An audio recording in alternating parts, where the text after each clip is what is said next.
regreso a través de Caracol 1260 AM. Mi nombre es Mauricio Pasarielo, acompañado de Manuel Mendoza. Aquí estamos para informar, entretener y acompañarlos en su camino a casa. Ahora tenemos un tema, yo creo, muy interesante y me gustaría saber más de eso. Me leí la nota, pero creo que este es un tema que vale la pena discutirlo más a fondo. Amnistía Internacional parece que ha denunciado a Cuba por usar el sector laboral de la nación como herramienta de represión. Me parece primero que todo muy justificado, pero quisiera saber más detalles al respecto, y para eso tenemos justamente un analista político que nos acompaña en el día de hoy, que se llama Julio Slim. Julio, gracias por estar con nosotros en el día de hoy. No, un placer estar con ustedes, Mauricio y Manuel. Buenas tardes, Julio, ¿cómo estás? ¿Cómo andan? Cuéntanos un poco entonces acerca de esto. Amnistía Internacional parece que hicieron unas entrevistas entre marzo y mayo con distintos emigrantes cubanos para preguntarles un poco acerca de las condiciones laborales en Cuba, y basado en eso es que están haciendo esta denuncia. Primero que todo, ¿cuáles son los detalles de la denuncia específicamente y qué consecuencias tú crees que pueda tener? Mira, la Organización Internacional del Trabajo desde hace años ha condenado a Cuba comunista por un sinnúmero de violaciones a derechos laborales establecidos, como la expropiación del 92% de lo que es la remuneración que se le da a los trabajadores cubanos, particularmente en el sector de salud, aunque también en el sector de los deportes, algunos de las enseñanzas, pero este en particular de la Amnistía Internacional, que de nuevo es bienvenido que estas cosas pues se den a entender, porque nosotros que vivimos en libertad y en democracia damos por hecho de que economías no se manejan para el uso explícito de los intereses políticos. Sin embargo, en países como Cuba, y dicho sea de paso, no es el único, lo mismo ocurre en China y en Vietnam, para darles dos ejemplos, pues la economía y el avance económico está plegado directamente a los intereses del poder político y requiere una sumisión ideológica y un comportamiento que bajo ningún concepto pues cruza una frontera contestataria. Entonces, pues la Amnistía Internacional está señalando que el régimen de los Castro en efecto está usando el sector laboral para reprimir, para castigar a cualquiera que puede cruzar esta línea, no solo en términos de haberlo cruzado, sino incluso como una amenaza potencial a poder hacer eso. Y esto hay que destacar, lo han hecho desde que llegaron al poder en 1959. Es conocido de cualquier opositor, cualquier persona que haya sufrido cárcel, es inmediatamente, a la vez que ya demuestra un pronunciamiento que el régimen considera que cuestiona su autoridad política, pues inmediatamente es despedido, y si se le permite trabajar, se le da un trabajo sumamente por debajo de su capacitación. Claro. Tengo entendido, según las cifras que da Amnesty International, el 72% de la mano de obra en Cuba está empleada en el sector público y el resto en el sector privado, pero bueno, el sector privado o de cuenta propia, pero muy sui generis. Es decir, básicamente, desde el punto de vista laboral, el cubano está completamente sometido a lo que es el gobierno y las políticas del gobierno. Correctamente. Y fíjate que ellos mismos, el mismo régimen cubano, no reconoce el sector privado, sino le llama sector no estatal. En otras palabras, que me parece bien, me parece que es una aclaración que me parece válida, que alero que ellos mismos en eso lo hagan. Pero como tú bien señalas, efectivamente este sector no estatal que trabaja por ejemplo, lo que ellos llaman el cuentapropismo, ¿no es verdad?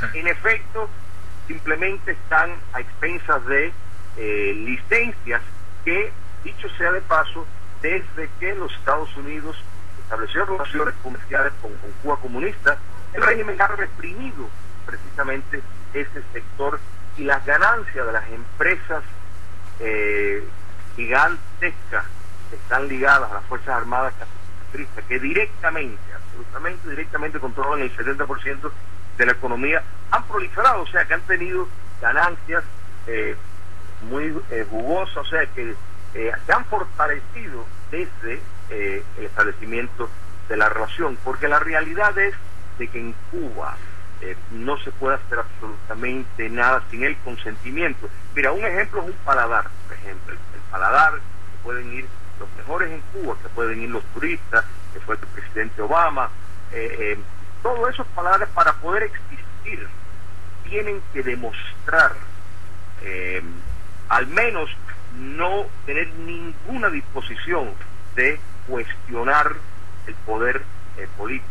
Y valga la redundancia, esto no es un fenómeno aislado solo al caso cubano. China y Vietnam son ejemplos clásicos de cómo China es el país, o sea, la mayor parte de los miembros del Partido Comunista en China son el grupo que más contiene son empresarios, o sea, porque es la clave para poder tener el éxito y el avance material en China. En Cuba no se desliga de esa realidad, y es un arma para domesticar a la sociedad, o sea, es un mecanismo muy eficiente para lograr que una sociedad pues se autocontrole, se comporte de una manera. Requiere una representación una represión, y un control más indirecto, porque ellos mismos se pueden reformular a determinada conducta, no tocar lo político, con tal de tener esos avances materiales. Y repito, China, que ha tenido un crecimiento económico muy impresionante, eso es innegable, pues tiene claramente ese ejemplo de una sociedad que sigue en línea, y son pocos los que se atreven a cruzar por la represión, el castigo directo, pero también por perder oportunidad, se les cierra totalmente. Julio, es importante recordarle al público, bueno, que este informe se hizo basado en testimonios de gente que emigró, ¿no? Que no fue, porque Amnistía Internacional no puede entrar a Cuba, ¿cierto, no? Correcto. No puede hacer una visita oficial, digo, pues. Correcto, efectivamente. Y esto es muy importante porque si bien yo creo que hay un consenso que los derechos laborales en gran parte del mundo, no solo en dictaduras como la cubana, están sufriendo por medio de diferentes factores. La globalización, podemos argumentar que en cierto sentido para muchos trabajadores manuales los ha dejado atrás, pero en casos como dictaduras como la cubana, como en China, por ejemplo, es directamente un arma de control directo, o sea, es un mecanismo muy útil, y lo usan con enorme consistencia.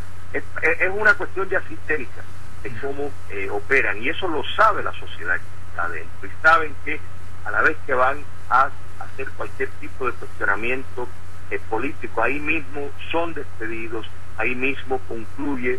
Si tenían un trabajo donde tenían acceso a moneda dura, donde tenían acceso a poder adquirir productos del mundo libre, por ejemplo, de tener ciertos privilegios de viajar, de estar ligado a una empresa extranjera de alguna forma, eso requiere una sumisión total. Y el régimen manda personas, envía a su cuerpo de inteligencia para precisamente penetrar estas instituciones. O sea, no hay una empresa extranjera en Cuba que no cuente con el cuerpo de inteligencia castrista, penetrada, en algunos casos disfrazado de trabajadores, en otros casos de oficiales, como el concepto de la empresa mixta. Tienen parte de ese objetivo para permitirle fácil acceso al régimen a todo lo que está ocurriendo, y si en algún momento la empresa ya deja de servir los intereses del régimen en cuestión, le presentan cargos de corrupción, cargos de lo que quieran. Y pues hay ejemplos numerosos de empresarios canadienses, españoles, que han sufrido este tipo de acoso, cuando ya de nuevo caen en desgracia. Ya para el régimen no son rentables sus servicios. Julio, tengo entendido que Cuba ha ratificado 90 convenios de la Organización Internacional del Trabajo y que muchas de estas tienen que ver específicamente con discriminación laboral. Es decir, supuestamente están legalmente obligados a respetar estos convenios. ¿Esto podría tener alguna consecuencia o desafortunadamente, como muchos de estos casos en las instancias internacionales, es más que todo simbólico?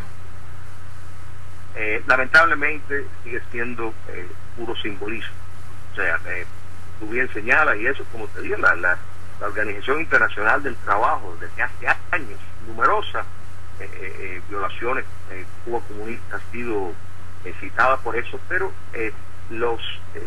estos tipos de posturas que son dignas y morales, no se van a reforzar básicamente, como tú bien dijiste, puro simbolismo, y no pasa nada. Y en muchos casos, por ejemplo, tú tienes el tema, por ejemplo, de los trabajadores médicos. Yo creo que ahora podemos entender el régimen por qué ha insistido en hacer una factoría de médicos. Bueno, claro, para exportarlo, porque son mercancías negociables.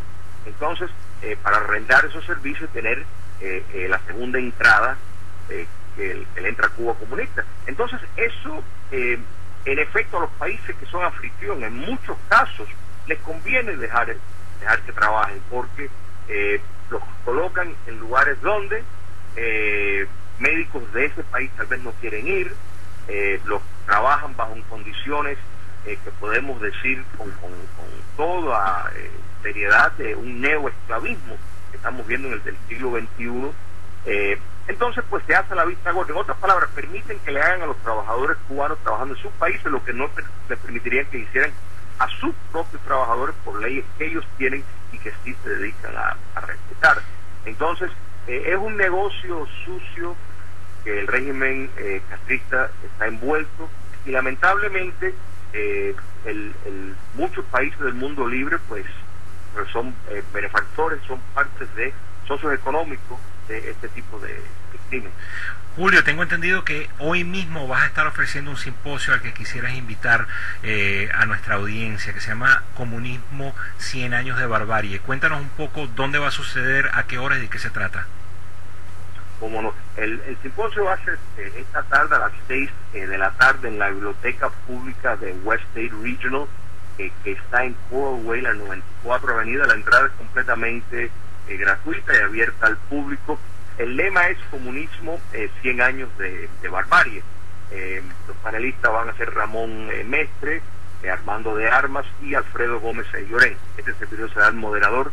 Y la idea es, como todos saben, hace unos días pues se celebró los 100 años de la revolución bolchevique, que marcaron, o sea, el primer estado de poder implementar el modelo económico. Pero muchos confunden la caída del comunismo soviético con el fin del comunismo, y eso realmente no es cierto. O sea, el comunismo ha tomado otra forma de operar. Podemos decir que la era intelectual en que estamos viviendo, el posmodernismo, pues tiene su base, y todos los que lo propulsaron eran marxistas, o sea, lo que se le conoce, podemos decir, como el marxismo cultural, y eso explica cómo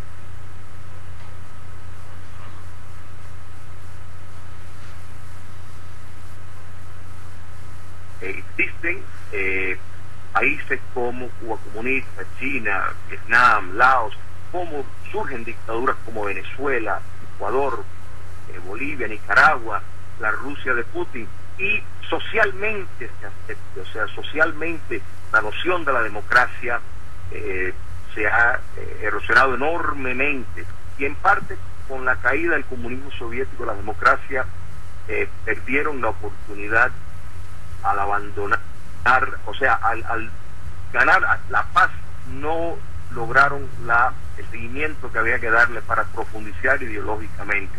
Hay que entender el sistema del libre empresa, el capitalismo, la verdad, para darle un nombre, procura producir enormes bienes materiales, pero el humano necesita creer en cosas más grandes. O sea, que en ausencia de un sistema de creencias, que las democracias no se han vendido como deberían, pues entonces surgen lagunas de la cual se aprovecha movimientos radicales como no solo el comunismo, el islamismo radical y una serie de fenómenos que hoy pues están caminando comúnmente en sociedades abiertas y tienen sus defensores en esos sistemas. Entonces, la idea del simposio de hoy, que es de 6 de la tarde hasta las 8 de la noche, es precisamente tratar, primero, mirando todo lo ocurrido a través de estos 100 años, pero también haciendo un análisis de cómo ha cambiado de la forma en que se mueve ahora y qué deberían de hacer los demócratas del mundo para tratar de contrarrestar este mal. Claro. Julio, fascinante el planteamiento. Esperemos que muchas personas se unan a este simposio de esta tarde, comenzando a las 6 de la tarde. Te queremos agradecer muchísimo tu comparecencia en este programa. Julio Slim, analista político, muchísimas gracias por haber estado con nosotros en el día de hoy.